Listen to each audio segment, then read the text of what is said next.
Well, good afternoon, ladies and gentlemen in Podcastlandia. How are you doing out here?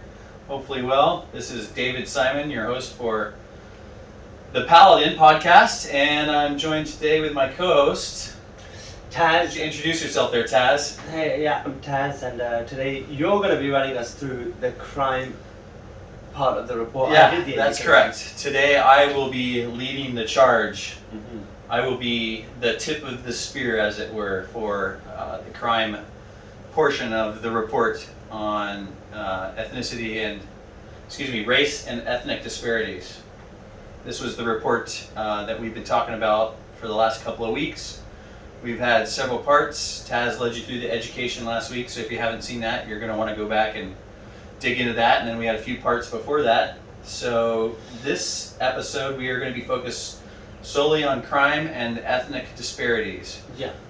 Which is an important situation to talk about, I think, because this is definitely one of the biggest areas of concern, according to the media anyways. Exactly. And I would say another few points is definitely worth watching the first couple as well, where we set out the parameters and the definitions. Right. I mean, you could watch this one and just jump into it if you want. I'm going to try and link some stuff so that it makes sense, but definitely you're going to miss out a lot of our points that were made in previous episodes, because they definitely build on previous episodes. Yeah, and we're looking at what the definition of racism. So it's not just disparate outcomes. That's not really the definition of systemic problems. Racism or institutional racism or anything like that, right? So we've got some definitions that are important in there. We talked about those definitions in previous episodes. So we'll give you the chance to go back and get to those episodes, and then rejoin us here if you haven't made those episodes.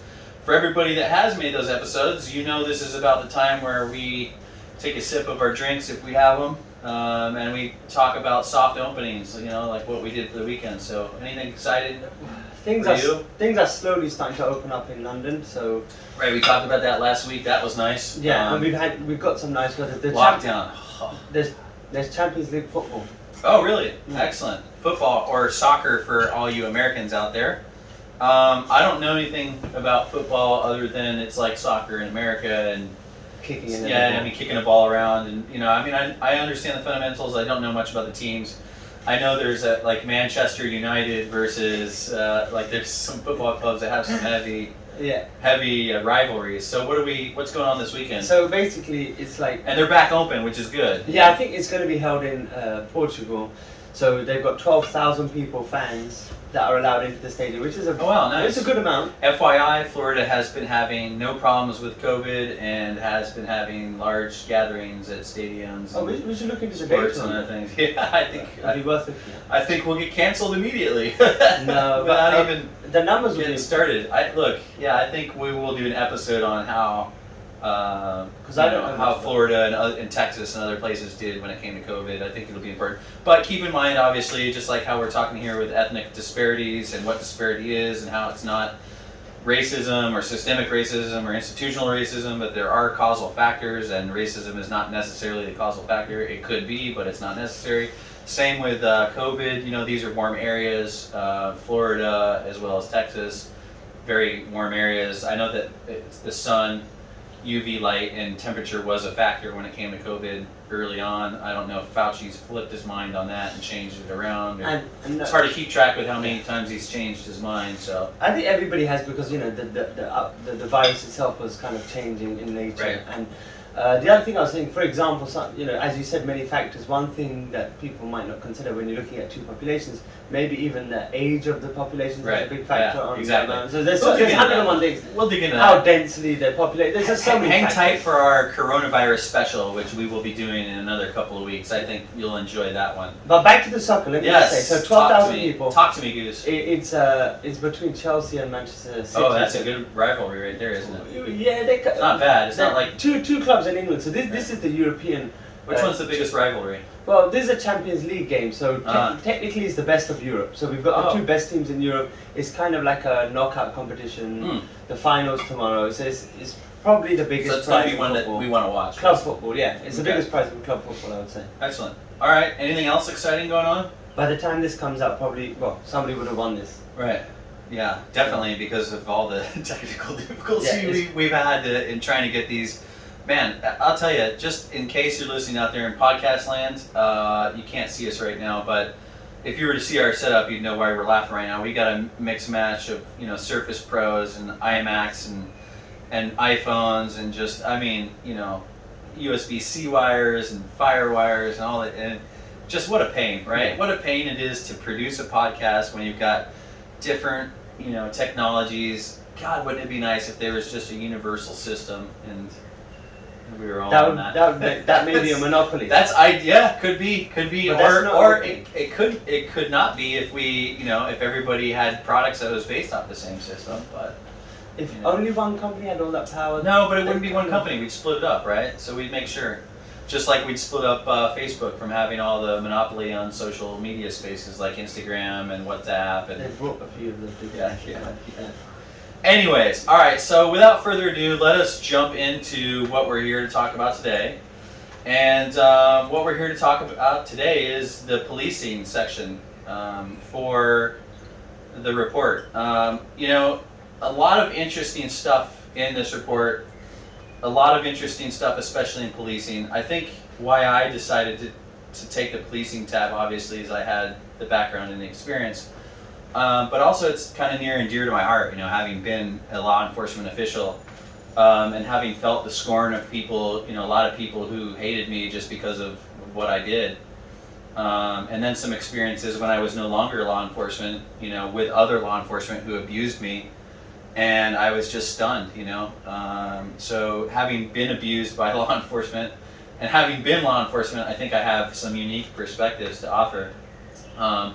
Starting out with the report, the very first line I want to draw attention to is their summary, and they say, one of the biggest concerns about unfair treatment of minorities lies in crime and policing. What do you think about that statement? Well, I think that's kind of, it's a big issue you can... Do you think it's true, though, that the biggest concerns of unfair treatment of minorities, in today's society, it would be from crime and policing? Well, here's the thing. I think you've got the government, which provides many things. Amongst them, you know, they're trying to protect people. Mm-hmm. This is probably the place where you're going to get most conflict, and it's probably the easiest to blow up, right? So it's the easiest thing where you want to take. Because you've already got conflict, so now you're trying to handle conflict, and it's like trying to handle dynamite versus trying to handle a marshmallow. Yeah. Where do you think the most problems are going to be, when you're handling a marshmallow or when you're handling dynamite? Well, here's my initial thought. If there was systemic racism, I mean, there's no more or less likely chance that it should be in policing as it would be in education. In education or the NHS, right? The National Health. Exactly. However, I don't think the world we live in is so short-lived, and like 20 seconds on the internet, you can't get a video online which is going to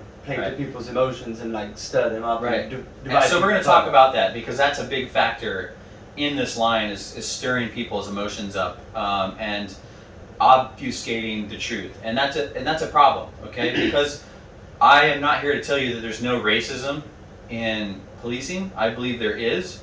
I don't believe it's an institution with racism that's built on racism. I don't believe that there's some fundamental flaw inbuilt of racism. I do believe there is one fundamental flaw, and I'm going to talk about that. But I don't believe that it's racist tropes or anything like that. Okay, so I do believe that there is a fundamental flaw. I will talk about that. I'm also going to talk about the representation of minorities in crime as perpetrators and as victims, because I think that's important. I'm going to talk about education, socioeconomic status, and familial status when it comes to these factors and minorities in crime and their representation.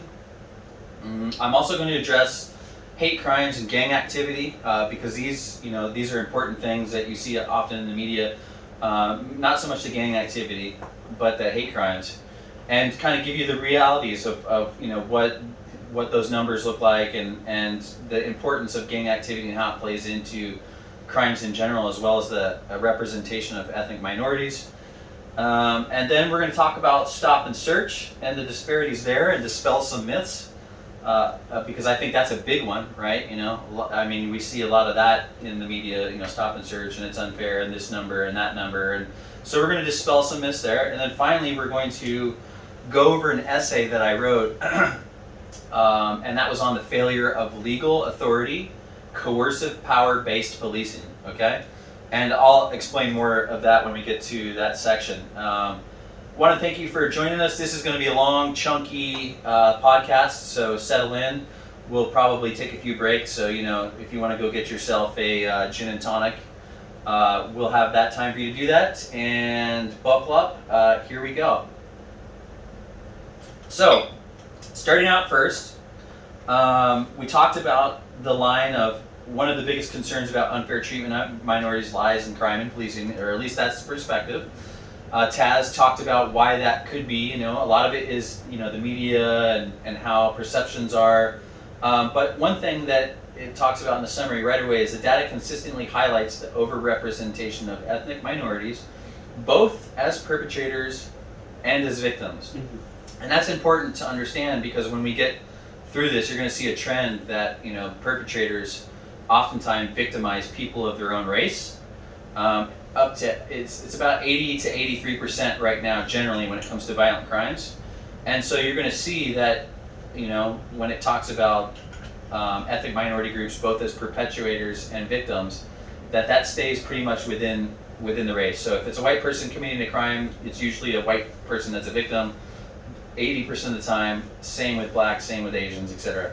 Okay, which is interesting, because, and that goes along with the racial stuff that we'll talk about, the hate crimes, where generally this hate crime stuff it's a lot less prevalent than people think, but the fear of it is a lot more. So we're going to address that. I think on that point, it's a bit like so the initial lens we're looking at it through might not be correct. It's like we're not looking at the lens through black, white, and brown by colors of skin. It's a bit like men versus women. It's like males have other competition with other males, females have other competition with females. The world isn't one versus it's not the just other. one versus the other. It's not so tribalistic. Yeah. All right, and so then we're going to talk a lot about some of the biggest disparities right now, which lay with the Black Caribbean people. That happens to be generally the ethnicity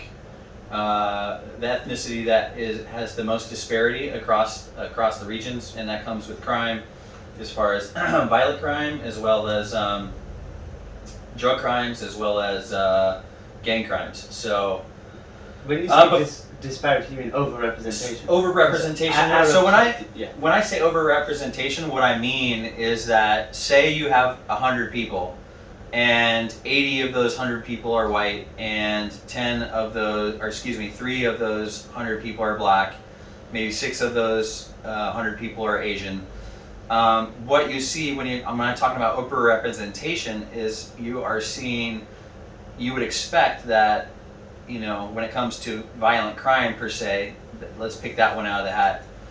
You'd expect to see that since there's 3 black people out of 100, you'd say, of those crimes, there's 3% of the population of those crimes is black. Well, that's not the case. In many of these circumstances, it's,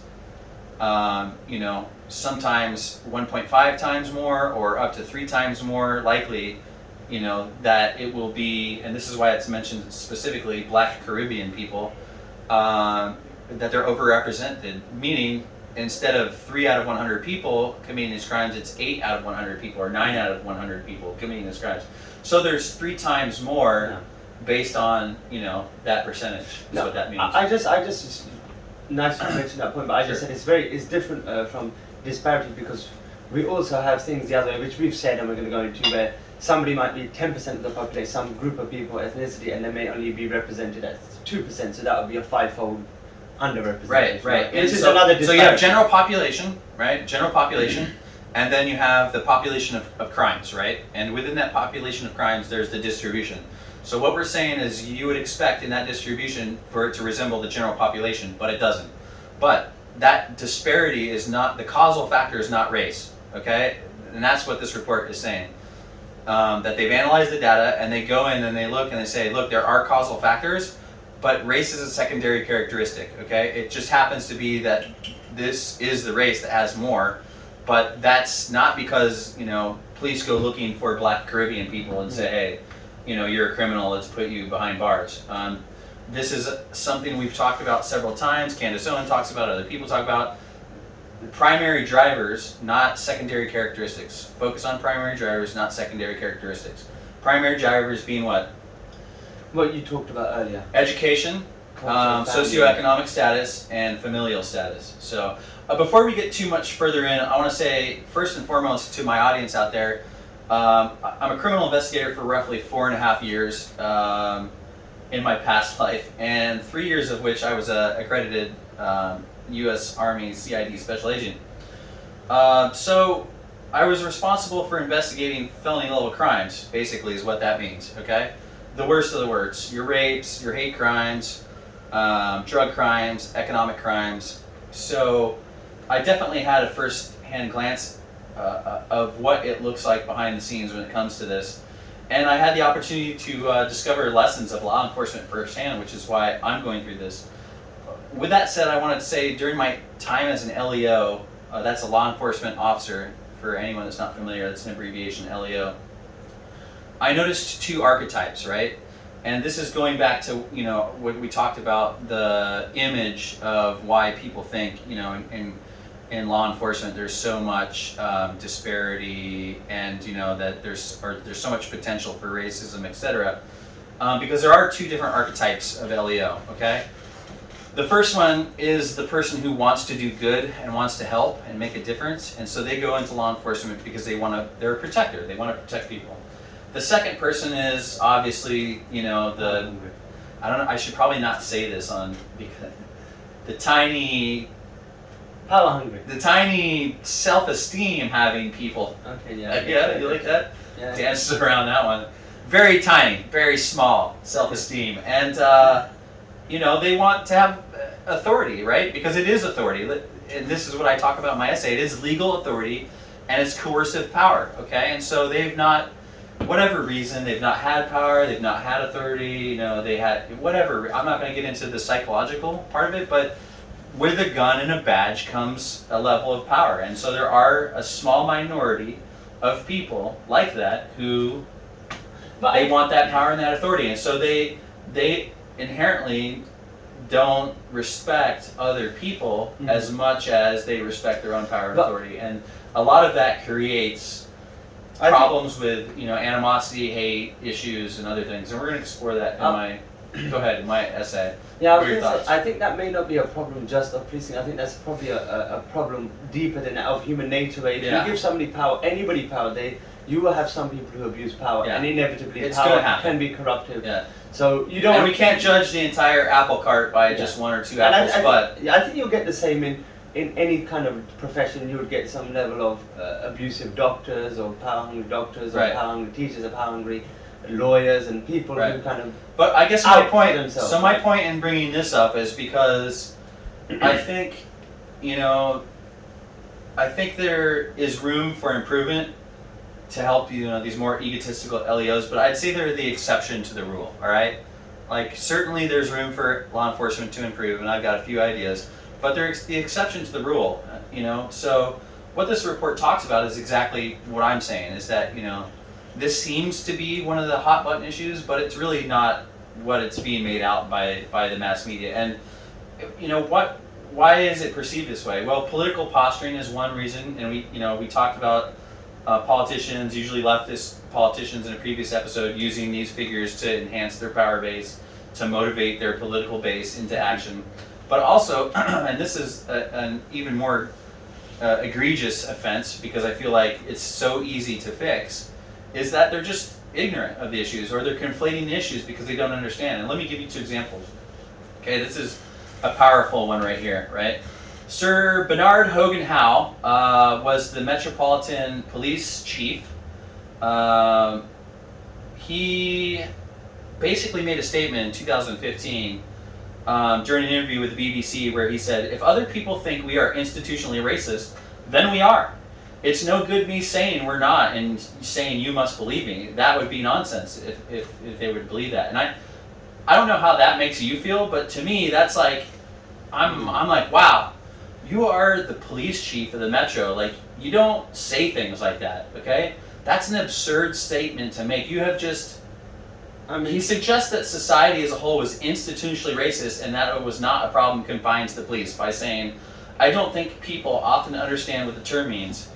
It's a label, but in some sense there is a truth there for some people, and we've got to accept that. These are his words. And then he follows that up by saying, and this is the most damaging part, I think, this is Sir Bernard Hogan-Howe, I think society is institutionally racist, period. You see lack of representation in many fields, of which police are one. From judges to doctors to journalists to editors to government. So this is how he believes institutional racism is structured, and this is how he justifies it. Because there's a lack of representation that it's institutionally racist. And that is the most boneheaded thing that I've ever, for a police chief to say. It's like, that is, this is the whole point of this report, is to dispel that, race is the causal factor. There are so many possibilities for why there are not many black judges, doctors, journalists, editors, governments, besides institutional racism. And not only that, the underlying, there's so many underlying assumptions there, and it's kind of... Not saying that racism can't be one of them, that is definitely not what we're saying. No, but it is possible. But to assume that just because we have unequal outcomes, that racism is just wrong. And that's an unequal outcome, yes. Yeah. We don't have as many minorities represented in judge, but, but see, here's what I don't understand, what his words don't actually say. He might have even conflated representation with numbers. So it's not even clear whether or not he understands the difference. Because he doesn't understand the difference between, representation and institutional racism, he might not even understand what representation means. Proportionate. Right, proportional. Is it proportional? He might not understand that word because he's already made such an egregious statement, in my opinion, that it's like he might not understand what he's even saying. So in any case... And only that, sorry, can I... Sure. Another assumption there is that society would be better if I was being governed by somebody of my own colour, which I disagree with. Exactly. I want somebody in a position of power who's competent. Right. Their colour is actually irrelevant, and that's basically racist. And so basically what he's saying right there, it's not at all rooted in truth, and I think he meant well, but he completely confused the issue. So that's an example right there, the first example of kind of like the conflation of the issues. The second example we've already talked about in a different episode, and that was the stop and search, right? So remember we had everyday racism, who's basically, everyday racism, for those who aren't aware, it's basically like an anti-white site. They call themselves anti-racism, but they're really anti-white, and they propagandize little, snapshots of statistics that are very racially biased. So between 2019 and 2020, there were 6 stop and searches for every 1,000 white people, compared with 54 for every 1,000 black people. But they don't break down what type of black people it was. There's so much that they don't break down. They don't break down the fact that Arabs are 1 per 1,000, or Chinese are 2 per 1,000.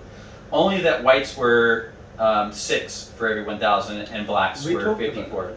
We did talk about that previously, but that's another example of conflating the issues and using wrong information and not really, and generating an improper sight picture. So listen, in the military, I was taught how to get a sight picture on a rifle, so when you shoot, you hit your target accurate. If you don't get a correct sight picture, you're never going to hit your target, no matter how many times you try and zero that thing. If you don't start with the right sight picture and then adjust from there, you're never, it's like you're constantly chasing the tail as a tiger. You're never going to get it. You're going to constantly be going through this repetitive cycle of it's not fair, it's racism, it's not fair, it's racism, where you should be saying, well, it's not fair, why is it unfair?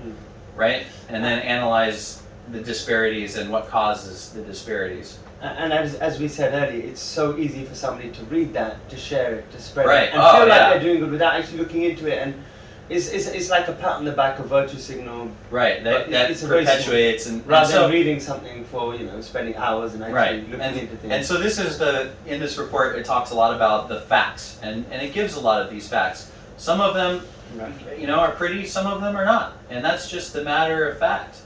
There's no, in this report, there's no patting on the back, there's no, puffery. So if you're serious about tackling a problem, you have to be serious about what the problem is, right? Right, yeah. And that's really what we're driving at. The next section I want to cover really is the drivers of crime and the overrepresentation, because that was a statement just made in the summary of the report, is the overrepresentation. But starting out, first, we're going to talk about the primary causes and drivers. In the report, we talk about the way race and crime can intersect has long been a taboo subject. The spread of well-meaning society is to blame assumptions and a positive desire not to further the stereotype already disadvantaged groups has created a reluctance to talk honestly about the seriously damaging criminal behavior of a small minority of people. Okay, especially in ethnically diverse inner cities. And this is where we have the problem, folks. Okay, we have the problem in ethnically diverse inner cities. It says it right there in the first paragraph. Ethnically diverse inner cities, the reluctance to talk honestly about seriously damaging criminal behavior. And it's a small element of society, and I'm going to give 2 examples. The first example I'd like to look at is mapping the margins, intersectionality, identity politics, and violence against women of color by Kimberly Crenshaw. This is a great paper written by Kimberly Crenshaw, and she uncovers something that I don't think is the exception to the rule. I think this is probably part of the rule in America. I don't know about the UK, but let me just read this. She wanted to get statistics, data on women of color and violence and other things, not just women of color, obviously, but statistics from policing agencies. So she attempted to review Los Angeles Police Department statistics reflecting the rate of domestic violence interventions by precinct. However, LAPD would not release the statistics.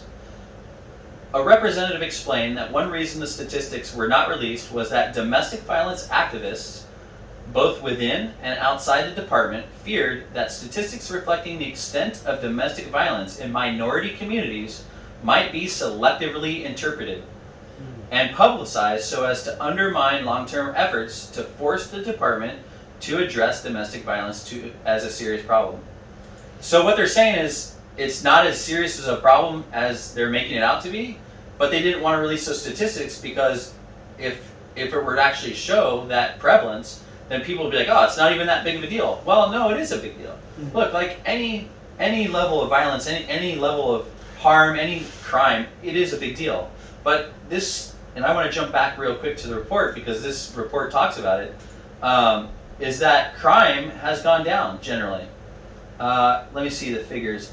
I might not be able to pull this off because I don't think I have it right up front.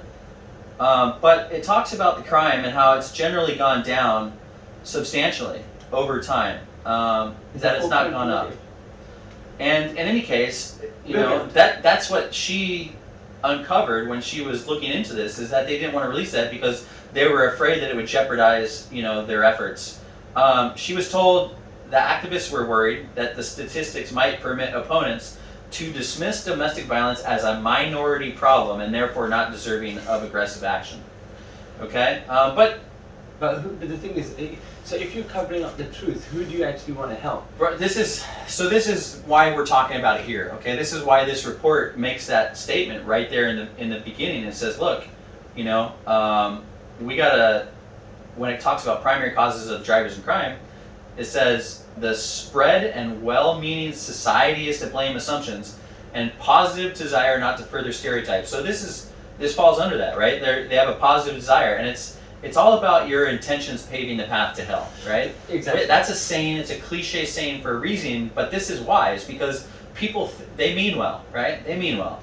But when they're not releasing the truth, yeah, you know, and they're trying to guard the truth, other people sense that, you know, and then when they get a hold of it, it's like, well, why are you painting this picture? It's like everyday racism. Why are you painting this picture where it's whites 6 in 1,000 and blacks, you know, so 54 in 1,000? Mm-hmm. And why are you painting this picture of, you know, this disparity when there's an even greater disparity between Arabs and blacks or Chinese and blacks? Yeah, so I think the point on that is the truth is beneficial to everybody, especially the people you want to help. Especially the people you want to help. Because what does it do? Because when you see that and then you look at the truth and you see, wow, they're making it out like whites and blacks, there's this big disparity, but it's even bigger between Asians and Arabs, then what do you feel like as a person? Like, you feel frustrated, right? Yeah, I think that, you know, being nice, society being nice, air quotes, like, you wouldn't want your doctor to tell you you don't have cancer if you do have cancer.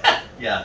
I think at that Yeah, I point, think that's a great analogy. You'll be happy for a day. I or would two. fire a doctor who told me, "Oh, you don't have cancer," and you really had cancer. I mean, Yeah. you can have an ethical debate about that. So if you lived 1 year of happiness, blissful. I mean, ignorance, maybe, but whatever. I don't think that. I don't know. I don't think that's up to the person. So let me I continue would on say with that's this. negligent. The informant also claimed that the representative from various minorities communities opposed the release of these statistics as well. So it wasn't just the activists, it wasn't just the LAPD, but actual minority leaders in the communities opposed the release. But this goes to my point. So your leaders, your own elected leaders, are opposing, in essence, getting help. Yeah, you so know? this was the point I made earlier, where you assume people of the, I mean, inherently in a lot of the politics is that people of the same color or the same region have cares about each other, when in fact those people want to look good for their community and want to have good image for themselves, but they actually don't care about the people. Who and their own leadership. They're meant to be elected for, right? Their own leadership said the data would unfairly represent black and brown communities as unusually violent, potentially reinforcing stereotypes that might be used in attempts to justify oppressive police tactics and other discriminatory practices. Look, I get it. That's why I'm going to talk to you about legal authority, coercive power-based policing, and why it no longer works for all situations. We're going to get into that. But this essay on intersectionality says it right there. You know, that black and brown communities, as they were afraid it would be pegged as unusually violent. And hold on, we see this in this report here. We see that there are more violent crimes committed by black and brown communities. Okay, we see within that. each other, right? So it's but on to each other. Intraracial, right? Not on each other. 80% on each other, right? Yeah. So, you know, if you want to benefit the people, you don't want to separate people by race. You want to separate people by criminals and non-criminals. Exactly, basically, and get rid of the whole race thing, right? Like, just it's not helpful. You know, looking at it as like, oh well, there's more, violent black criminal offender. Like, that's not helpful. Look at it. Either look at it completely segmented all the way down to the smallest segment, or look at it as criminal offenders versus non-criminal offenders, and go from there. But so anyways, continue on with this. Some worry that attempts to make domestic violence an object of political action may only serve to confirm such stereotypes and undermine efforts to combat negative beliefs about the black community. Then it goes on to say the political priorities of both were defined in ways that suppressed information that could have facilitated attempts to confront the problem of domestic violence in communities of color. And that was the end result. The takeaway is basically these people, in their infinite wisdom, they suppressed information that could have facilitated attempts to confront the problem of domestic violence in communities of color. And that's what this report wants to do away with. It wants to get the information out there. This is why I said you're going to see good, bad, and the ugly truth, right? Okay, because we don't help the situation by tiptoeing through the tulips, basically. And we talked about the lack of integrity in the statistics of the stop and search. That was a big one. But what we didn't talk about really is the damage that's done by promoting everyday racism's post about 6 stop and searches for every 54 black people, where it's 6 white people. We didn't talk about how important this is to the black community, because this stops crime, okay, for the black community, and I'll talk about that in a little bit. It stops crime on other black people. For black people, the Metropolitan Police Force area is one which most influences the national disparity figures often quoted in the media and by public commentators. This is where 4 out of 5 stop and searches of black people happen, and where nearly 60% of black people live, okay? So it mentions that right here. For white people, it is very low stop and search rate in police services outside the London area that most strongly influences the national disparity. In these areas, the stop and search rate for white people is 5 for every 1,000, and around 90% of the white people live in them. I mean, it's very clear, right there, okay? You don't need to go too much further into it. The disparity is easily accounted for, the numbers and where they are and where the crime is. But anyways, back to the report. There clearly are big disparities in stop and search, but the relative national disparity takes national populations as its reference points, not the relevant resident populations of smaller urban areas with relatively high crime rates where stop and search is used more, okay? which is what Yeah, I mean, this is just what I'm saying, okay? And it has been. Location, crime rate, and the percentage of ethnic distributions is what you need to focus on. And also that, hey, you know, if you don't like the rates that whites are stopped and searched, think about the rates that Arab and Chinese are stopped and searched. You know, like it's even less. Let's not make this a racial thing. Like let's stay focused on it. Is this working? You know, is this preventing crime? And there was a statistic about that actually, yes, said that it does in fact impact, the stop and search does in fact impact crime. In England and Wales in 2019 to 2020, 76% of all stops resulted in no further action. That's a big deal, like, right? 76% of all people stopped and searched, no action. 13 resulted in arrest, okay? So think about that, you know? There's a large population that goes by with no problems. The highest percentage of arrests resulting from stop and search was of white people, okay? And that's at 52%. So consider that. When you're worried about stop and search and the how many people are stopped and searched, think about the fact that even though less white people are stopped and searched, they result in a higher arrest rate, followed by 90% of stops of black people and 9% of stops of Asian people, okay? So, I mean, that's huge. That's more clarification to the statistic that's important, that we can't just ignore, you know? Let's see, we talk about stop and search, and now we are going to talk about a little bit more about the drivers of crime and representation. This is an important section right here, so I'm going to take a quick break and we will be back in just a few seconds. So thank you very much.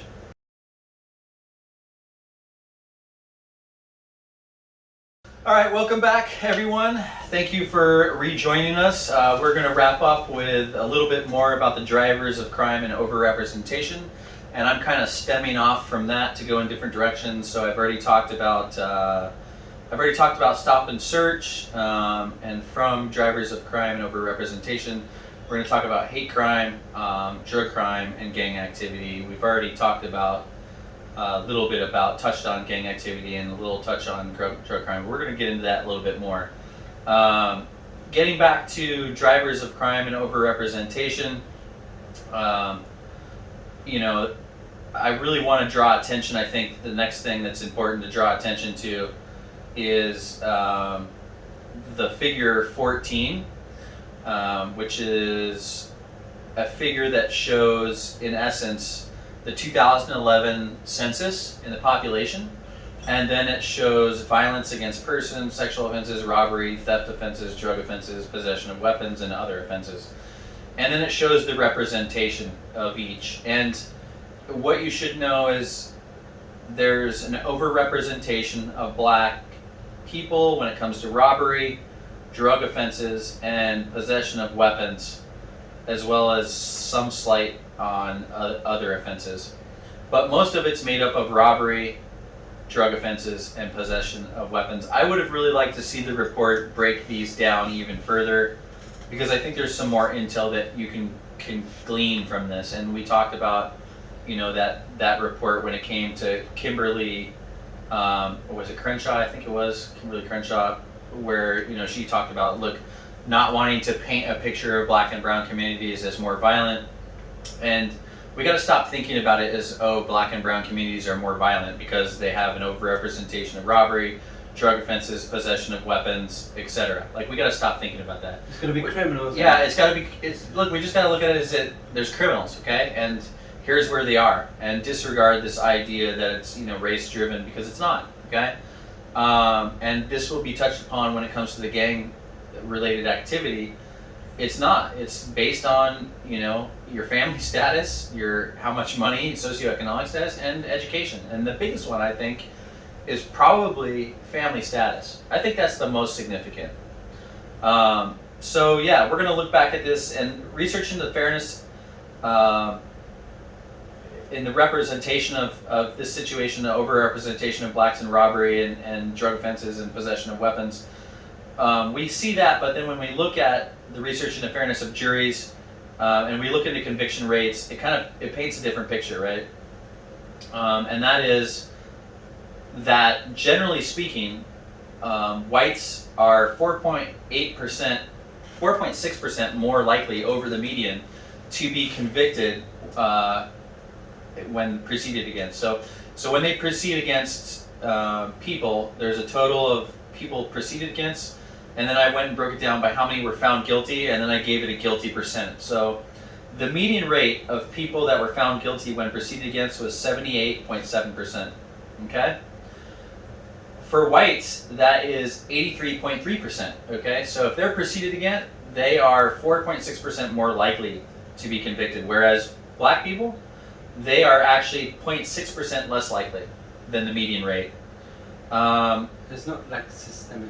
So, no, what we're destroying here is the systemic racism across all areas vibe. Because again, we talked about, that's not helpful. Blaming every disparity on systemic racism is not helpful. For Asians, they are negative 1.1% off the median. So they're 1.1% less. So there's even bigger disparity there. So technically there's a disparity, but we could look at this and be like, oh, well, whites are, there's systemic racism against whites because they are 4.6% more likely to be convicted when proceeded against. Well, no.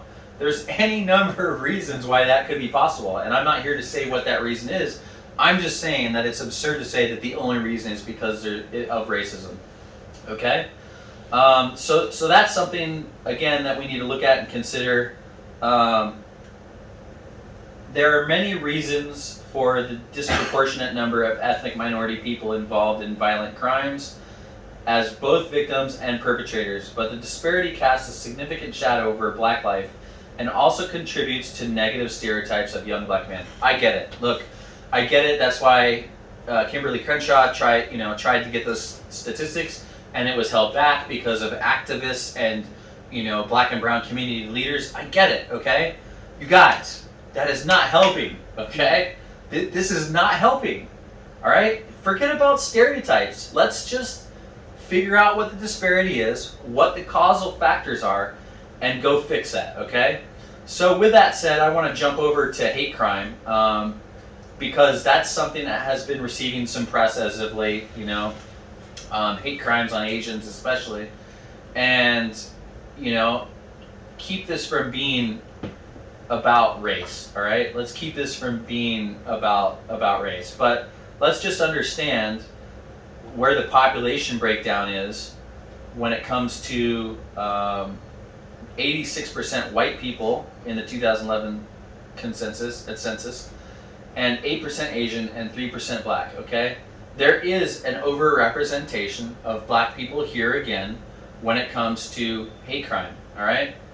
It's not all white people on black people or white people on Asian. There's black on white, there's black on Asian.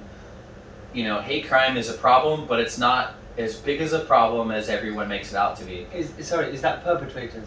Yes, perpetrators. And again, a lot of this is a lot more blown up by the media than what it really is. Like, let's just take a look at the statistics, okay? All crimes committed in 2009 was 1.6 million and 1.3 million in 2019, all right? Proceeded against. So found guilty was 1.4 million in 2009 and 1.1 million in 2019, all right? That's all crimes. Take a guess how many crimes in 2019 were racially oriented, as in criminal damage. Just criminal damage, take a guess. Without looking, how many would you think? 2009, 472, okay? Right, not a lot. 168 in 2019. That was proceeded against. Found guilty, 256. Found guilty in 2019, 89. All right, so what do we see? In 2009, there's a 54% found guilty, okay? Whereas there's a 53% found guilty in 2019. Those are very low figures, Consider in absolute terms, right? Considering theft, okay? Theft in 2009 proceeded against 119,000, 52,000 in 2019, okay? So well over half of that, all right? So when I said earlier crime is going down, yes, this is true, okay? don't let the media incite you. Is what this boil. Don't let the media give you this picture, this sight picture when there's this much information. Okay, don't buy into that narrative because it's not helpful. Let's find out why. Let's find out why this is happening. Let's find out why people are, racially motivated to commit crimes or financially motivated to commit crimes. Let's not say that it's because of race. Okay. I think that's enough on hate crime. There's not really much there. Most of what they talk about in the report as far as hate crime goes is people are a lot more fearful of it than what actually exists. That it's kind of an unjustified fear because there's just not a lot. The drug crimes is the most important, in my opinion, portion, and I'm going to talk about that in coordination with gang activity because a lot of it's hand in hand. Okay, but specifically, there's a faction of drug crimes, right? There's this spectrum, and then within it, there's X amount that's drug related, that's gang affiliated. But most of it is just harmless, victimless crimes. People being caught with a couple of buds or smoking a joint, and now they're charged, and now they're a statistic. And this, if there's anywhere where there's institutional or systemic or racism of any kind, my belief is that the most probable source will be when it comes to drug crimes. Not saying that it is, but I think that when you look at it, definitely the biggest disproportions, the disparities, lie with drug crimes. Let's just talk about that. Okay, so when we talk about drug crimes, why do people do drugs generally? What do you think? Probably many reasons, kind of escapism. Just give me a few, right? Escapism might be one, peer right? Pressure. Right, peer pressure, absolutely. Short-term kind of pleasure over long-term. Right. So you had a hard day and you're smoking a J outside the subway when an officer comes walking your way, right? Bobbies, man. Okay, so I personally feel there's two reasons for drug use: motivations and pressures, right? And those motivations or pressures can be either family, friends, environment, cultural, whatever, okay? But you're either motivated to do drugs or you're pressured to do drugs. Those are really the only two routes, okay? But the problem with drugs in the UK and drugs in the US is the way they're classified, okay? This is where I feel the biggest propensity for racism might exist. Class B drug offenses accounted for nearly half of prosecutions for almost all ethnic groups. Consider that. Consider that fact right there. For all ethnic groups, Class B drug offenses accounted for nearly half the prosecutions. Okay? This is what's skewing the ethnic minority groups, in my opinion. Class B includes, if you're not aware, it includes amphetamines, not methamphetamines, but amphetamines, barbiturates, codeine, ketamine, synthetic cannabinoids such as spice, and cannabis. What do you think about that? Like, what do you think about cannabis being in the same classification as amphetamines? I think it's absurd. Yeah, I think it's absolutely absurd. I'm going to go for the libertarian approach where people should, I think, kind of feel and take responsibility for what they take, but I can understand that I think that comes with a certain age, otherwise people can get addicted and it can pull them into worse things, so I kind of see. Would you agree with this, that it's more culturally acceptable for a Jamaican to smoke weed than it is culturally acceptable for a Chinese person to smoke weed? Do you think that's a fair statement? A Chinese person in China versus a Jamaican person in Jamaica. So what you're saying is this is part of yes or no? Just keep it simple. Keep it simple. It's probably more is it more culturally acceptable for a Chinese person in China to smoke weed on the streets of China, a big fat doobie, or a Jamaican person in Jamaica? What do you think? Is probably in Jamaica. Probably, right? Yeah. So I don't think there's any way around this. Some cultures smoke weed. Okay, it's what they do. Like, it grows there in the wild. It's part of their natural environment, natural habitat. They use it medicinally, or it has properties, or whatever else. It's got no lethal dose either. So this is why I say, if there is a propensity for a form of racism to exist, I think it would be in this. And here's why. Classification. Amphetamine and cannabis is not the same, guys, okay? I don't care what planet you're from. Maybe some space weed and, you know, like Mars space weed is different, but cannabis here on Earth is not, it's not equatable to amphetamine. It's not. We get interesting discussions because because it's been, it's now illegal, the strains are getting stronger, so Right. it's actually having perverse.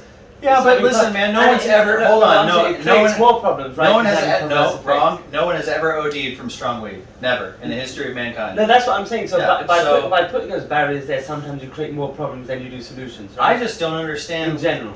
I don't understand why Class C anabolic steroids, benzodiazepine, gamma hydroxybutyrate or gamma butyryl acetone (GBL). I'm not sure of that. Gamma hydroxybutyrate, which is GHB. You know what GHB is? GHB is the date rape drug. You familiar? Okay, so you see this drink right here? Clear, right? Absolutely clear.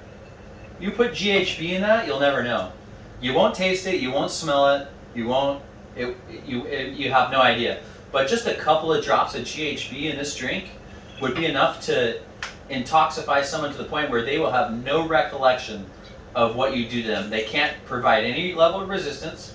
They can't do anything for themselves. You can drag them anywhere, take their clothes off, do whatever you want to them, and there's nothing they can do to fight it. Just a couple of drops, especially if it's in a couple of drinks. So that's a Class C, but cannabis is a Class B. This is the area where you're going to find. I don't know. Now it may not have been done on purpose, but in America it almost certainly was done on purpose. When Biden introduced his crime bill, he did this similar thing with the classification, and it was aimed almost specifically at minority groups to get them in trouble, to put them in jails. A Class C drug is less than a Class B, and that includes anabolic steroids, benzodiazepines, gamma hydroxybutyrate. So the date rape drug carries less of a penalty than smoking weed and getting caught with it. I don't think that's fair. I think the other thing is because with the laws, you create black markets, and people who are going to be criminal are more likely to go for those criminal activities, and they may actually have worse kind of effects. I don't know what you're saying right now. How you're trying to play devil's advocate. I just don't see it. No, I'm saying that by creating laws which outlaw some drugs, you create more problems, right? So now people are going to 100%. crime, This is and they may slip down other drugs which are worse, and they start doing crime. I think what this is creating. What this is creating is an unfair distribution of black and brown people being jailed for cannabis because it's such a high value of most. So when you go back to that figure, right, figure 14, you see that figure 14 percentage of convictions, very large overrepresentation of black people when it comes to drug offenses. And I think this is one of the big contributing factors, which is where it should be. More culture is what you're saying. I think culture has a big part to do with it, yeah, but I also think escapism is part of it. Because again, if you're in a low socioeconomic status, if you're in a poor area, escapism is one of the things where it's like you have a tough life. How do you deal with a tough life, And money quickly, which is also... Right, and again, it's not you're black, you're smoking weed, it's, one of the factors of trying to escape from a difficult life would be drug use, okay? But I do think that culturally, it is a factor that should be analyzed, and so that's one thing I think right away should be, like people smoking weed. Let's just be honest. Okay, hold on. Let's be honest about it, folks. All right, GHB, date rape, your spouse or child. Cannabis, watching Netflix with a bag of Funyuns. Okay, right? GHB, getting blackout and doing things you don't even remember, passing out maybe while you're driving a car and you kill an entire family with no recollection of it, or cannabis, drinking grape Fanta on the couch playing Mario Kart. It's not even, do you know what I mean? Like it's not even, it's so obtuse that this is why I feel that it can only be something that racism has to be involved, because you'd have to be extremely ignorant to think that cannabis in any way is equatable to any of those other drugs. I think we've hammered that enough. I do want to look at the actual breakdown, Class B and C. Okay, so here's the breakdown. In 2009, 22,000 people were proceeded against. 21,000 people were found guilty. That's a 95.6% guilty ratio. That's okay. So when we're looking at all the guilty ratios, so when we went to the crime, let's go back to the to the all crime. All right, so all crime, the average percent guilty was 78.7%. Okay, but when it comes to drug crimes, 95% people who proceeded against were found guilty. In 2019, it wasn't much better. It was 92%. So that means not only do ethnic minorities have a higher overrepresentation of these drug offenses, but they're also convicted at a higher rate. So I do think there is a lot higher percentage or potential for racist situations to occur, because you see two factors. You see the drug offenses, and then you see the average percent that are found guilty. It's much higher. Yeah. Why is there such a... I don't know. From what I can see, the cops are becoming more liberal. From what I can see, they are fairly liberal here. Well, even in 2019, it's only 3% more liberal. No, but here's the thing. I mean, I haven't looked at the data properly, but there's many people, even just from eyewitness testimony. Okay, well, when we exclude cannabis, let's look at Class B and C excluding cannabis. So that previous figure was Class B and C cannabis, okay? Class B and C excluding cannabis. Holy cow, 2009 proceeded against was 6,300 people. Found guilty, 6,100. Okay, that's a 96%. It's about the same as Class B and C cannabis, but 2019, it's way less, okay? It's way less. It's like 6% less. Hold on, it's 2019, it's 3,000 proceeded against for drugs other than cannabis, and 2,700 found guilty. So that means of all the crimes that our police are out there policing and dealing with, you know, and they're stopping and searching, what are they're coming up with? They're coming up with cannabis offenses. That is ridiculous. I'm sorry. But it's ridiculous. I mean, I don't think cannabis is necessarily hugely, like potentially as bad as some of the others. But I would say that from what I can see, they don't just stop people and put them in prison. Those rates may be for people who are supplying, and I think maybe people who are higher up in more. Okay, so I don't have the breakdown for that. But you can't just sweep it under the rug. Because that's not the case. There's not that many weed dealers out there in the world that are getting popped for this stuff. I promise you, out of 22,000 that were proceeded against, I would say 80% of them are going to be minor offenses. I'll bet you. And we could find that data out. I'll tell you what, I will find that data out and provide it on the screen, because I disagree with you. I think most of it is minority offenses. It's not majority offenses. You can't sweep it under the rug. It's minority offenses. It's having a couple doobies or smoking a J, in public sight or something silly, And that is where... look into that, though. I'm going to give you the facts on that, because I do suspect it's going to be a lot like the United States. In the United States, I've studied Joe Biden's crime bill and how it put, black people away in the 3 strikes for marijuana offenses, where it's like you'd have one white person, that committed a murder, but you'd have a black person who, smoked weed several times and had 3 strikes, and it's like, there's a life sentence. In California, it was a 3-strike policy for certain offenses, and because of the classification of drugs, it basically oppressed the minority population, blacks specifically. You don't know, but did Trump release some people who had non-violent drug offenses? Yeah, he did, but I don't know the specifics of that, and honestly, I don't think it's enough to make a difference. But, step in the right direction, maybe, but the reality in the United States is, look, if marijuana is legal in 30 states now, I think it is, or something, it's a lot. Okay, at least medicinally, son. How many states is marijuana legal in medicinal? USA. Okay, so 36 states. Boom, got it. That's a lot. So, okay, if you've got it allowed medicinal, and then let's just say recreational. Let's see, recreational. Are you planning your next recreational? It's 16 states. Okay, so in 16 states it's recreational. Look, if you got people in jail for marijuana offenses and you are a recreational state, shame on you. Okay, if they're still in jail for offenses that are weed related, and you're in a recreational state, shame on you. They need to be out of jail.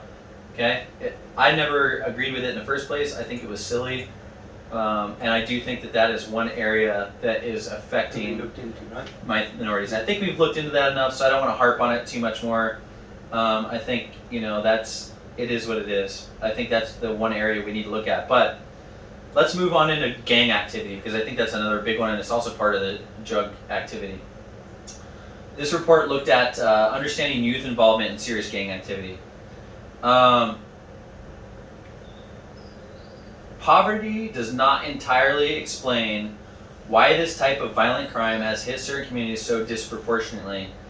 Young black males are disproportionately overrepresented on Metropolitan's police gang metrics. Why? I would say this report makes a good case about a lot of things, but what it doesn't really hammer home, and I wished it would have, is some of the percentages of those factors that we talked about: the socioeconomic, the familial status, the education. It doesn't take a village to raise a child, folks, all right? It takes at least one adult constantly loving and nurturing to fulfill the necessary attention levels of a child in its formative years, all right? Whatever positive inputs people in the village can make is a bonus, all right? But it's your responsibility as a parent, primarily, okay? Full stop. Neglect from a parent or parents may be just as bad as negative interactions from parents. One parent working full-time or two parents working full-time, it may not be enough for a child, okay? Gangs, they know this, all right? Gang leaders understand children and young people's need for love and recognition and how to provide it. So if you talk about, oh, it takes a village to raise a child, but the village isn't raising your child, and you're not raising your child, guess who becomes the village? Mm-hmm. The gangs. Right? I think that's the same with anything. People are not going to do anything unless they're going to get some benefit from it. So yeah. So what benefit do you get from a gang? Yeah, affection, attention, loyalty, protection. And the gang themselves are going to be using them as pawns for money, mercenaries. Right. So they ask why, are young black males so disproportionately overrepresented? I submit this to you. I think it's deprivation. Okay, it's deprivation of love, attention, affection, perhaps opportunity. All of these things, but one interesting thing that I also want to say is about 3 in 10 solo parents are black. 3 in 10 in America. That's 3 times over the representation that you'd expect to find in America. So that's 3 times more. The population in the UK, it's lone parent dependent child. Black people, it's 8.3%, whereas white people, it's 83.7%. But you've got 80% of the population in the UK is white, right? 87%, I think it is. And then black population is about 3% in the UK. But yet, one parent dependent child is 8.3. It's almost 3 times. Mm-hmm. So when you see that racial crimes is, black people's almost 3 times overrepresented, you see murders are almost 3 times represented, are you seeing a pattern here?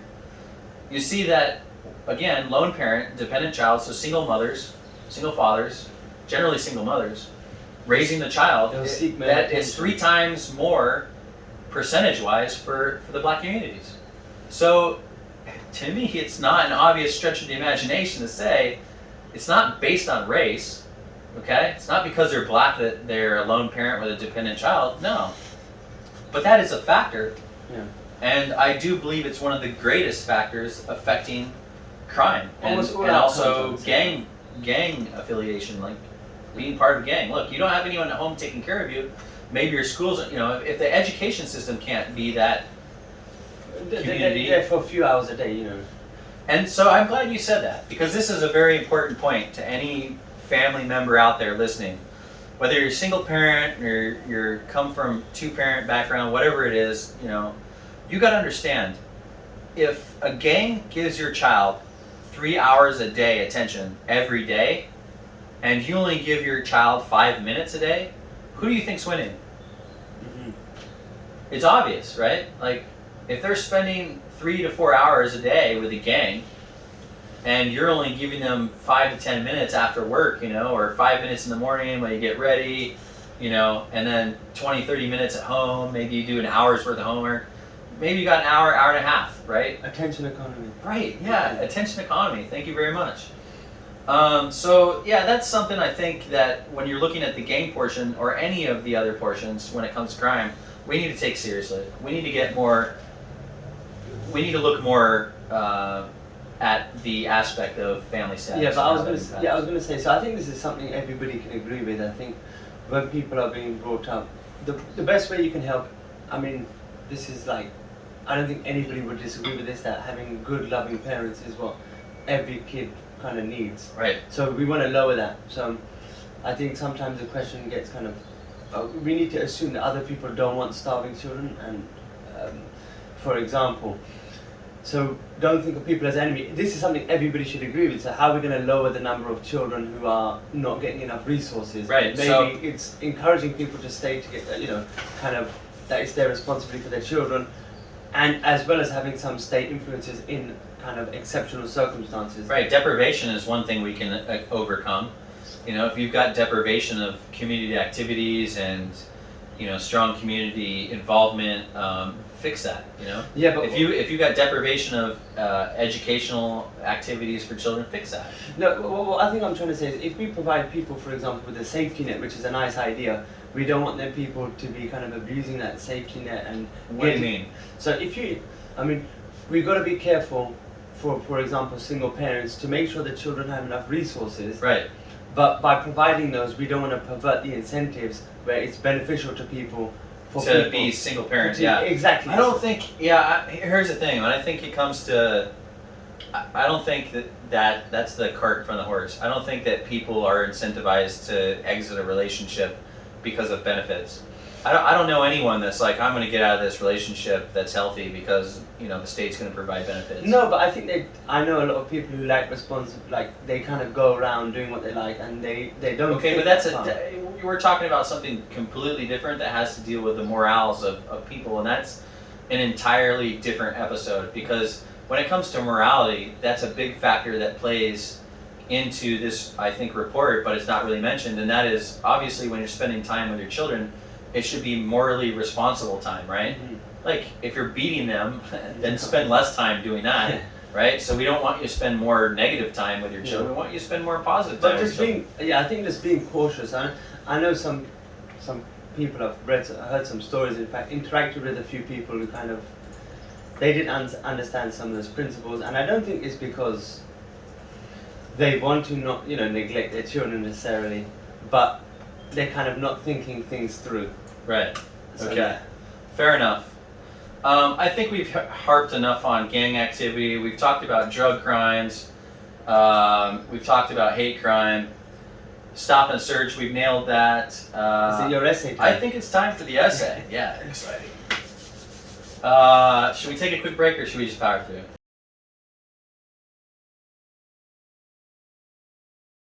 Okay, so folks, this is my essay on the failure of legal authority, coercive power-based policing. Okay, it's a big long title. I'm gonna attach it so you can find a copy of this and read it for yourself. It's kind of chunky, huh? Summarize it. So in essence, it's hard to summarize this quickly, but I think the best way to read it is to just read the opening paragraph, okay? And that'll kind of set the stage. In our time, there exists a distinct problem, and that problem is with modern day policing, because it is both a dichotomous system, which by its very nature creates an us versus them phenomena, and it's overly reliant on legal authority as a legitimation of domination.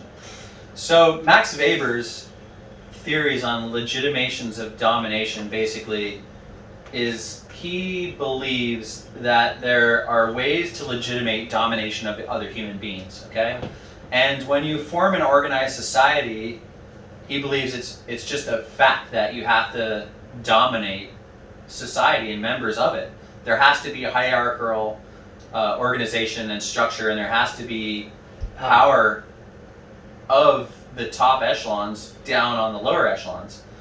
You know, socialism is the idea that no, that doesn't need to happen. You know, that, you know, the government, and even communism, is that government can control all that, and we can all just live our lives happily and fairly, and it'll all be distributed to us, and we won't have to worry about all that. But okay? the funny thing is, you say that, but in reducing the hierarchy, you actually give fewer people more power. Right, and that's the problem, and that's why we're trying to tell kids, you know, is look, power is the corrupting element. Power is the corrupting element. You don't want to centralize it in an even smaller, like, this is why capitalism is better, is because now you have multiple entities fighting each other for power, whereas in communism or socialism you have a very small entity that holds all the power. It's a huge mistake to centralize power. So anyways, And I give people a quick hold on, anecdote. stop. I know what you're trying to do. Let You're me trying give to, an anecdote. you're trying to get us involved in a discussion of socialism. No, I'll give a quick- This is a report about. I'll be able to do that. Okay, another all time. right, go ahead. I was saying,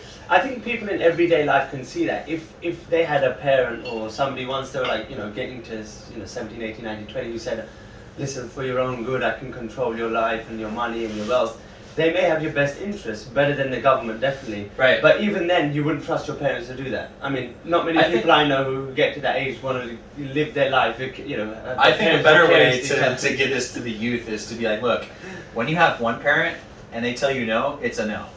When you have two parents, you can play off the other parent if one says no, and sometimes you can win that battle by playing off the other parent, okay?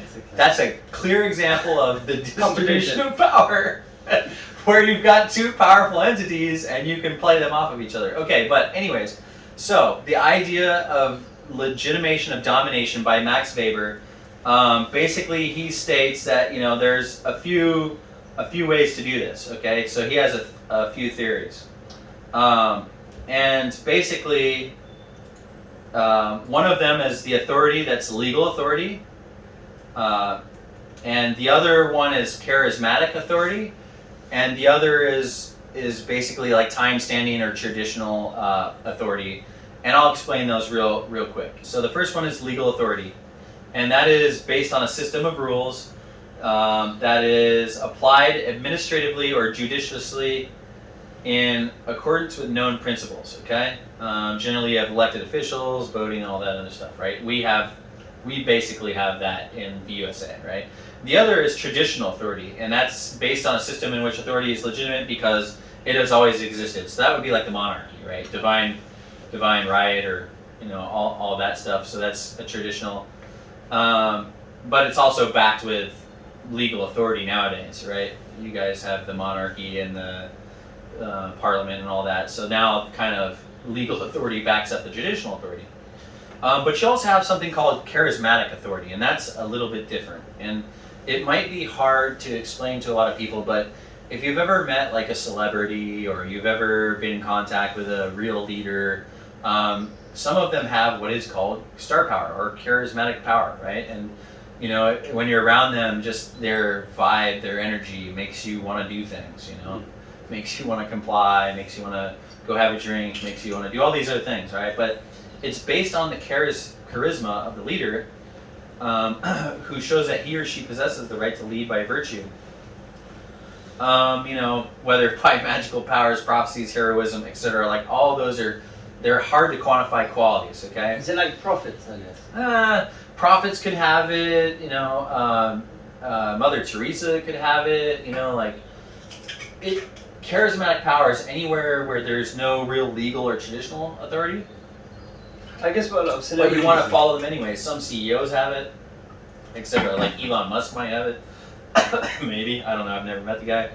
In any case, these were the theories of legitimation of domination of the people, right? Okay, so getting back to my essay. I believe that basically the dichotomous system, number one, it creates the us versus them phenomenon, and it's overly reliant on legal authority as the legitimation of domination, meaning that today's police, they're overly relying on legal authority to make their policing work, to say, hey, we're justified. And I'm saying in this essay that basically that's not the case. So in the current flawed model, we have one group of people who I will classify as civilians, okay, that's us, right? We're civilians, who are policed by highly specialized, highly trained, and ultimately highly behavior modified individuals, okay? That's them, okay? Do you understand us versus them? Yeah. Right, do you see how that's made just by the classification? You're giving some people authority, legal right, authority so to police others. Those other people that are highly behavior modified and highly trained and highly specialized, they're the law enforcement officers. I call them LEOs, it's short for law enforcement officer. And basically this dichotomy creates an imbalance of power, okay, automatically. And that happens in the form of distrust from civilians, leading to increased levels of coercive power being used by the LEOs to suppress this pressure which leads to the need for further justification by legal authority to support and reinforce itself. Does that make sense? So when the imbalance is created by this dichotomy, which is the separation of civilians and LEOs, there's automatically an imbalance of power, however slight. As that imbalance of power is made, the legal authority has to make up for that gap and back it up, be like, it's legally justified. As there's factors that create a further imbalance, as that further imbalance happens, there's got to be more coercive power to back it up. It's like a belt that's straining under the pressure of someone, eating an expanding waistline. Eventually that thing's going to what? Or a balloon, whatever. It's going to pop eventually, right? You can't just continue to put more coercive power behind it to make it successful. I guess what you're saying is to legitimize their position, they use more legality, more rules, but more rules, but also the more rules they're putting, as just hypothetically, the more you're distrusting them, so it's just going to get further and further. But also coercive power, right? Because it starts out, Bobbies in a day had a stick, then Bobbies had a gun, then Bobbies were authorized certain levels of force. Now it's pretty much straight to deadly force. It's like, do you see what I'm saying? Like that coercive power, it's escalating. And the reason it's escalating is because it's having to reinforce this legal authority, which isn't working. It's not working. And I'm going to talk about why that's not working, okay? Because it's important we understand this. If we don't, it's going to be problematic. We can't just continue to pile on more coercive power, okay? It's a lot to unpack, and I know, it's true. It's only 2,500 word essay, so I couldn't really get to all of it, but consider what I'm saying, all right? We are a society. We have chosen to become a society because of the benefits of not living in the wild, okay? If we live in the wild, we could die at any moment because someone could shoot us and take what's ours and make it theirs. Just if there was no society, no rules, theoretically what would happen is complete lawlessness, okay? And that's not desirable. So giving up that living in the wild, we expect certain things as a society, right? We need to have those things as a society. One of those things is to keep us safe from harm or death, all right? To keep us free from pain, suffering, if it's not warranted. And so that means if there's an improvement we can make, we have to make it, all right? Protection of the people, and you mentioned this earlier, is one of those things, all right? It's one of those improvements from tribes to villages, towns, cities. We all need protection from predatory people, all right? So early on, leaders provided that protection, when it came to castles and forts and soldiers and all that stuff, right? It evolved over time to become what we see now, which is a centralized force of militant-style policing, which uses coercive power-based methods of policing derived from legal authority. It wasn't always that way, but generally coercive power has been kind of the undertone of policing since early on. So what does this mean? In essence, it means there's a common set of laws. Those laws are generally, when we're talking about policing derived from legal authority, what does that mean? It means there's a common set of laws. Those laws are generally accepted and have precedence or legal standing which has been used over time. Those laws give rise to legal authority by which police may police others, but they use coercive power to enforce that legal authority, meaning your interaction is not free based on consent. Okay, you're not free in that situation when a law enforcement officer approaches you with power-based coercion and legal authority. You're not free, okay? It's not a consensual situation. When they say, hey, stop, you there, that's an order, okay? And they have the legal authority to do that, so they say, all right? So it's not a free and consensual situation. That right there is what I'm saying is what creates the imbalance. And that situation may work in some scenarios, but it might not work in the majority of scenarios. So in many circumstances, your consent is not factored, or it is factored and it's overridden anyways in this system, okay? It's not, so what I'm saying is in this system, when a cop approaches you, sometimes consent is factored, often it's not. But if it is, sometimes it's even overridden, like it doesn't matter, and that's where you get the abuse of authority. Now hold on, let me finish this thought before we get to questions. Simply because it is lawful does not make it good or okay, all right? simply because it is lawful, simply because there's a law saying you can do it, that you as a police officer have this lawful authority, doesn't make it good or okay. It merely allows the action without legal consequence by the law enforcement officer. But this is a far cry from an interaction that is positive and transformative, all right, in a beneficial manner for the civilian being stopped, all right? Meaning that when you as a law enforcement stop someone, search them, whatever, you may have the legal authority under a legal system of common law and that coercive power to do that, but that doesn't make it a good situation for the other person, all right? So when you talked about earlier cooperation, this, that, and the other thing, sure. But there's always going to be an element where someone has an imbalance of power that you're going to feel vulnerable, and any further imbalance to that power is going to make you feel attacked, okay? And what I'm saying is this is why the police system is broken. Because you don't need to have that person approach someone all the time. It doesn't need to be someone that is militant and you know, so to further explain this, what I say is, I want to say they're outside the community, okay? And to you listeners, it might not be clear what that means outside the community, but this can be understood through the work of German sociologist Ferdinand Tönnies, okay?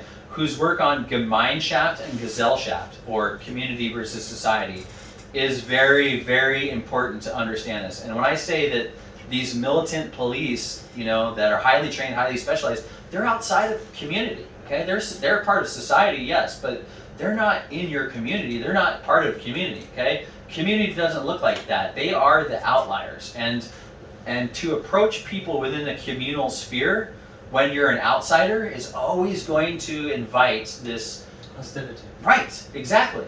Even if you're not doing something wrong. So this is hopefully kind of a learning point for you. But what is known about the current problem can easily be understood through the lens of the dichotomous typology described by Ferdinand Tönnies, known as community versus society, or Gemeinschaft versus Gesellschaft. In his interpretation, all kinds of social coexistence that are familiar, comfortable, and exclusive are to be understood as belonging to Gemeinschaft, or the community. Okay, so that's familiar, comfortable, and exclusive. If I approach you on the street and I'm like, hey man, what's up? And you see me, you're like, nah, not much, what's up? What's your name? And I'm like, my name's Dave. What's your name? My name's Taz. Be like, hey, so can I help you with something? I'll be like, yeah, I just noticed, you know, this, that, or the other thing, and I wanted to know, is there anything you need help with? How would you feel about that situation if I looked just like I do right now and I approached you? I guess what you're saying is we need it to be kind of more familiar. Right. Yes. Okay. So this is exactly where I'm going. So Tönnies goes on to say Gesellschaft means life in the public sphere in the outside world. Okay. The outside world of Gesellschaft or society is where we find modern day policing officers. Okay. They are far outside of the community or the Gemeinschaft. They resemble very little about the community of which they police, so they're not familiar, right? They're highly trained and behavior modified with militant uniformities. Okay, so that's uncomfortable to civilians. So there's no comfortability, and most are not even often from the same area that they police. Okay, so they're not exclusive. By those three factors alone, they're not part of the community, but yet they're interacting within that community and expecting that there's not going to be some kind of conflict or animosity or hesitancy. It's a system that's designed to fail. So in this example, we see the system itself is the problem, and that there was a flaw intrinsic in the design or execution. But it's not inherently or necessarily systemic racism, sexism, classism, or any other ism. There is in fact a systemic inherent flaw in the system. So here's what I would submit to people, all right, to people listening. Regarding the aspect of inegalitarian systems, people pick up on this, they feel this, okay? They know when there's something wrong. While they might not correctly identify the causal factors of the unfairness or abuse, and while they might falsely equate it to their race or their sex, this does not relieve the unfairness or abuse from the requirement of remedy, meaning it needs to be fixed, okay? Just because people got it wrong and it wasn't about race or it wasn't about sex doesn't mean there's not a problem. And what I'm saying to you as a former law enforcement officer and as someone going through this report and someone living it, both sides, there is a problem. And the problem is the way that the police force comes together. There's a list of problems that I'm going to go through, but basically it's rooted in the fact that it's coercive, power-based, legal authority policing. It's that simple. And that they're not part of the community. Yeah, I guess in some places and in, well, maybe it's different in USA, obviously we're generalizing on the USA, but the best police officers are often kind of congenial at the start. Right. Yeah. And then you absolutely. Even though they have massive amounts of which I think is a fair point, right? But when they come up and they smile and they're nice and they're happy, that puts you at ease. But it's already such a big imbalance of power just having a taser, a gun, a canine dog barking, and lights and sirens. It's like when you add all these things up, they are so far removed from the USA. Yeah, they're so. But you have it here. You have canine units here. You have flights and sirens here. You have all that stuff. They're not as they're not as aggressive. Okay, they're not as militant here. Yeah. They're not as militant here. But what I will say in the UK is they've got a better breakdown. They've got a better hierarchical system, and that's what the USA needs. But the one thing the UK and the USA and the worldwide is missing is the community police. We don't have community police. They make this statement about, oh, we've got community policing or community-based policing. Look, it's like trying to give the properties of an orange to an apple. Why not just grow an orange tree and have oranges? Why try to take an apple tree and make it taste like an orange? Why try to imbue community-based policing in a system where it's just not going to work? Like, save the coercive power-based system for what works, and I'm going to talk about that right here. Okay, so when we look at the review of the literature, it shows the following systemic problems inherent of legal authority-based coercive power style policing. It is a dichotomous system, inegalitarian in nature. Okay, while civilians are policed by law enforcement officers when they break the law, this is not the case for LEOs. Right? Who polices the police? Themselves. Why should the police be allowed to police themselves? I don't know, so I'm... The police police themselves. So when a law enforcement officer commits a crime, they go up against internal affairs officers who are also police officers. But I don't know the measures they put in place. Well, I'm telling you, I was I was a law enforcement officer, so other cops police themselves. Now, that in itself, regardless of what system you set up for the law enforcement officers to police themselves, it automatically shows you that, okay, we've got civilians, and they're not good enough to police themselves, so we make law enforcement. But the law enforcement are good enough to police themselves, so they get to police themselves. Does that make sense? Yeah. So you've already committed a cardinal sin of fairness right there.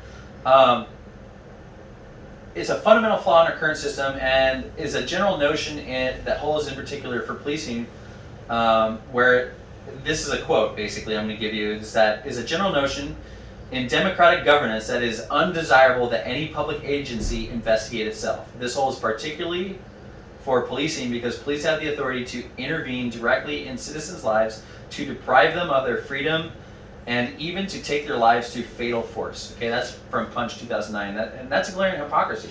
I think if anybody has power, it's like the God argument, or who created God. It is kind of a never-ending cycle. Yeah, but it's like, so at one level... It is ending, though. I'm going to give you a solution that will end. Okay, well, yeah, because I'm thinking at one level you're going to have somebody who, as soon as you've got rules, who's going to police the police, but who's going to police the police of the police, and who's going to police the police? I'm going to give you an answer to that. Fair enough. You thought about the questions, I thought about the answers. Nice. The second review, and I'll get to that in just a second. Yeah. The second part of the review is the code of silence, or blue wall of silence, which prevents straight and honest cops from speaking out, also by Punch. Okay, so in that system, when you talk about who polices the police, well, even the honest cops, there's basically what they call a code of silence, where it's like, hey, if you're an honest cop and you report another cop, you're dead in the water. Okay, no one will work with you. The admin won't want to do your admin paperwork and help you. Like, if you rat out another cop, it's a bad thing. And even if you're in the right, okay. Civilians, point number 3, civilians become more abused by LEOs, which makes them more hostile towards police. Okay, we know this. These LEOs continue to be unaccountable in the system because good LEOs aren't making the case for the bad LEOs. They're not saying, hey, they're doing what's right. So the failure of police to be answerable for their acts and to act responsively to the concerns of the community at large, the 2 key elements of police accountability, it's disastrous for public trust in police. and it engenders distrust in them and establishes a lasting legacy of being untrustworthy. Okay? So it's like a repetitive cycle we're headed into, okay? So then, what do LEOs do, law enforcement officers? They militarize themselves with high-power weaponry, more specialized training, and more militarized tactics and procedures to reinforce their authority, right? So this is where you see like Bearcats in small American towns, and those are big military vehicles and like directed energy weapons and police looking like SWAT, in a small town. It's like, what's happening? Well, the radical escalation of legal authority begins to reinforce feelings of fear and anger, and the view that police are an occupying army rather than a public force that protects and serves its community, okay? So this then leads to my point 5. Hatred of police leads to extremist, terrorist organizations forming and engaging in unlawful acts and use of violence and intimidation, especially against civilians in the pursuit of political aims, okay? So you see like elements of like Black Lives Matter or Antifa where, look, I get it. I get why you're attacking cops. You're all angry. Look, I understand, okay? It's not right, but here's what, it's like late stage capitalism, and we'll talk about that in an episode, but this is what happens when you try to use coercive based legal authority policing for every situation. You just keep doubling down on it. Eventually the people they're done. Okay, they're sick of it. Now they're fighting back. Now they hate you as an entity, and now it's war. You kind of diverge. Yeah, I mean, well, right, but it's illogical how it all leads to this, right? So my belief is that the gazelle shaft style policing, which is what we have right now, works fine with violent offenders and repeat offenders.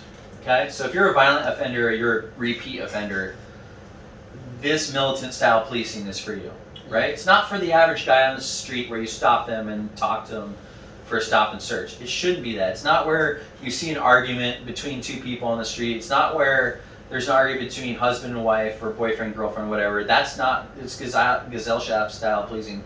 It doesn't work there, okay? Yes, Let me finish this thought. All it does right there is make honest people who make mistakes or errors in judgment into harsh, into criminals. Criminalize them. That's your point. I thought you were going to dispose of it totally, but yeah. So you're not saying totally dispose, but you're saying slightly alter the way you my do brother, you cannot dispose of or change up to the gazelle shaft style policing, but because the way it's done, right? There are violent criminal offenders and there are repeat offenders who don't value community, right? Yeah. And they terrorize the community they live in. And we've seen this because we see 80% of the blacks that commit harsh, violent crimes committed on other black people, and the same with the whites.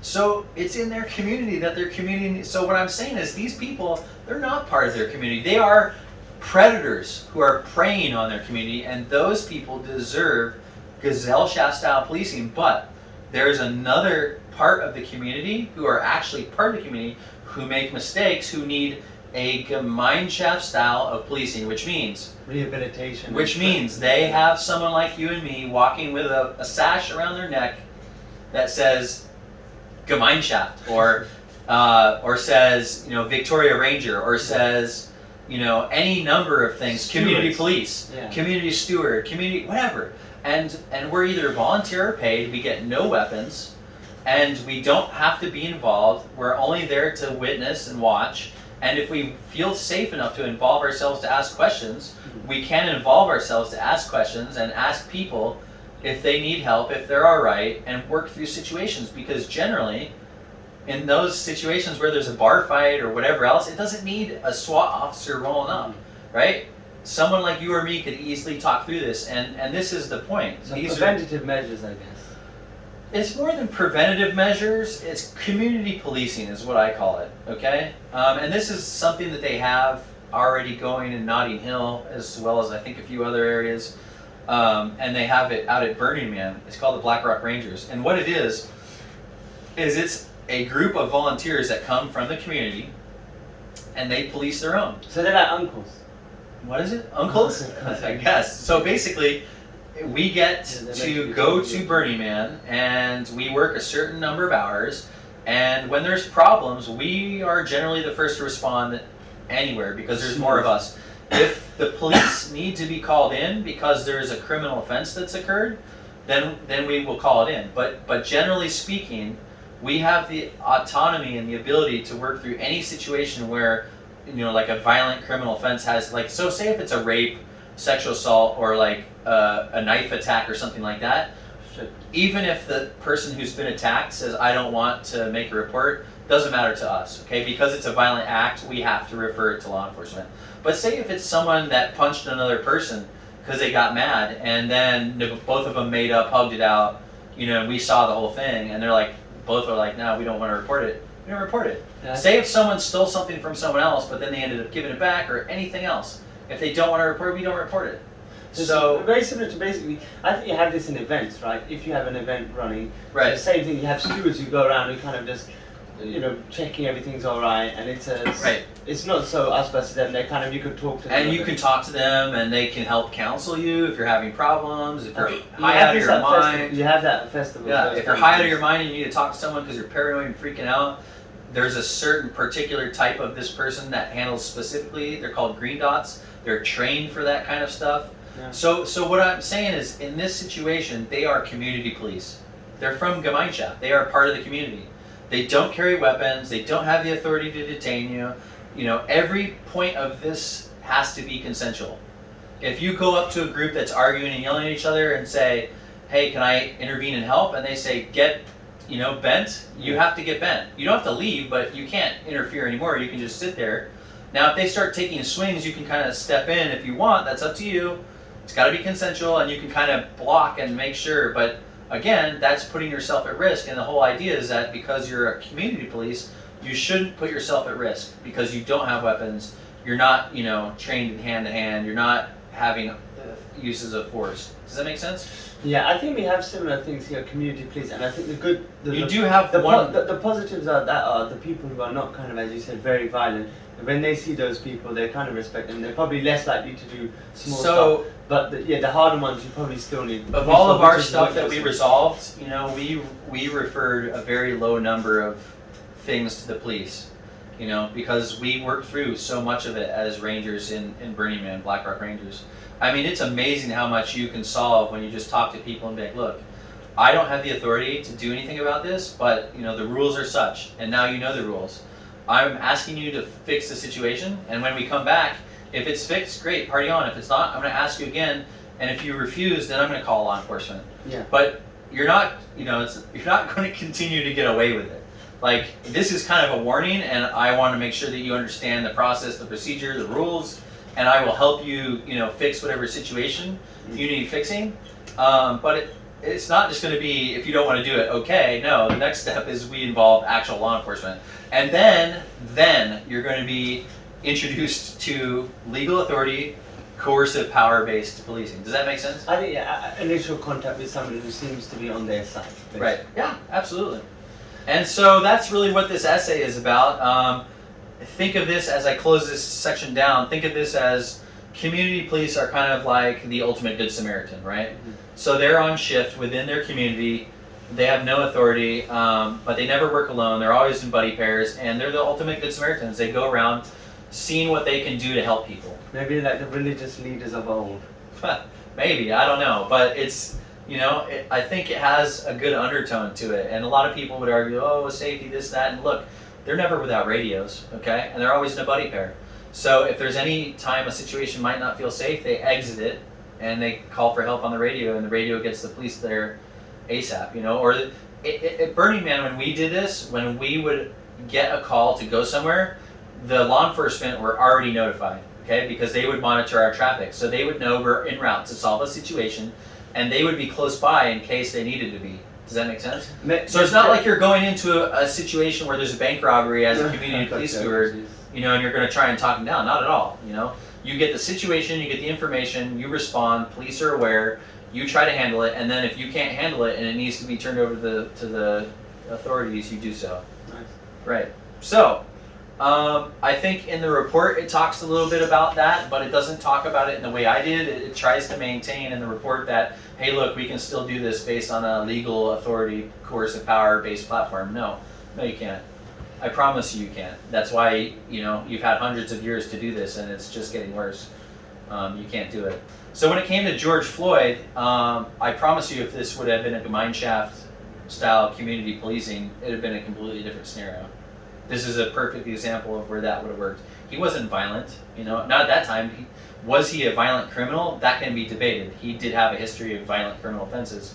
At that point, he seemed more out of his mind than right. But that's my point. Is if you'd have had this community style based policing with a trained green dot style person who's trained on drugs and psychoactive elements and counseling, it would have been a completely different scenario.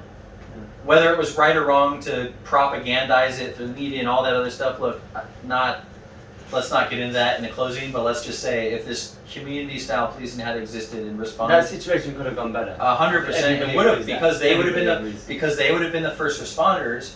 They might not have known his history. They'd have treated him fairly. They'd have counseled him. They'd have figured out, hey, he's probably high out of his mind right now, so we're just going to stay with him. When it comes to the police, it's like the first thing they see is this guy is a violent criminal offender. He's got a history. We're going to approach this whole scenario like he... And he probably thought he was going to go to jail, so he didn't want to go to jail. And he was high, he was getting scared. And and so it's like you've already got this system where you start the balls moving and it's already doomed to fail. So, okay, well, I think that pretty much wraps it up for us. We've talked about everything chunky, right? Yeah. Are you tired yet? Stop. Yeah. You're probably all logged off right now. I stopped following us hours ago.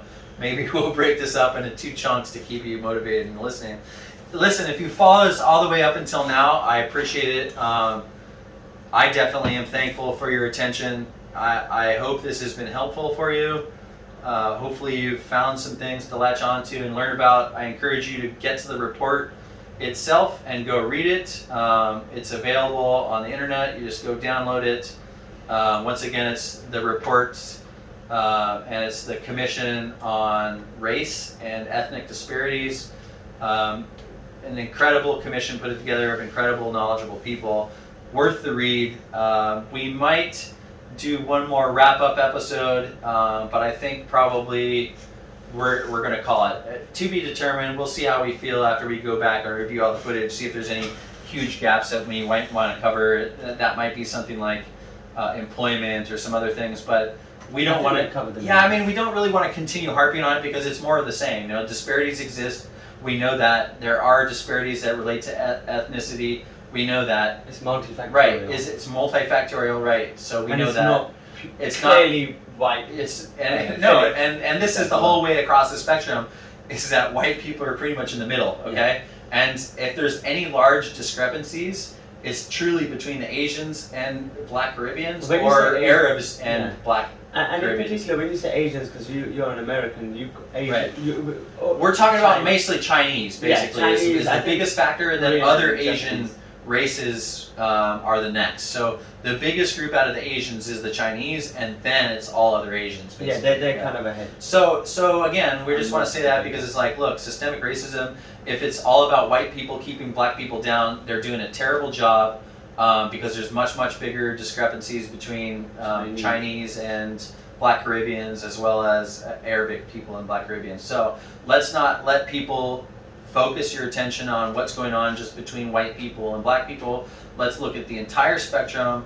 Let's find out what's behind the disparities and let's fix those issues. Okay, so thank you again for joining us. Like, subscribe, share if you haven't already.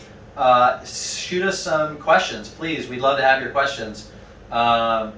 Anytime you want to send us an email, feel free. We'll attach all that information at the bottom of the episode, and you can link up with us on our social media. And we appreciate you very much. Thank you very much. This is David, and we're signing out. Have a good weekend. Take care. Bye.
So the next section is going to be overrepresentation, and we're going to talk about criminal offenders, the violent ones, as well as drug offenses, and then we're going to give the stats, how it shows that it's overrepresented for robbery and drug offenses and possession of weapons, and then we're going to go to how it's not overrepresented when it comes to the actual conviction rates. So when it comes to conviction rates of crimes, blacks are actually convicted less than whites. Why is that? Who knows? It's a disparate outcome. I don't know what the driving factor is. Because they argue that, oh, we are stuck more than. Huh? So what is convicted mean? So it means if I take charges against you, you're actually convicted by a jury. So meaning, So you found guilty. yeah, white people are convicted more often when they're charged with a crime than black people.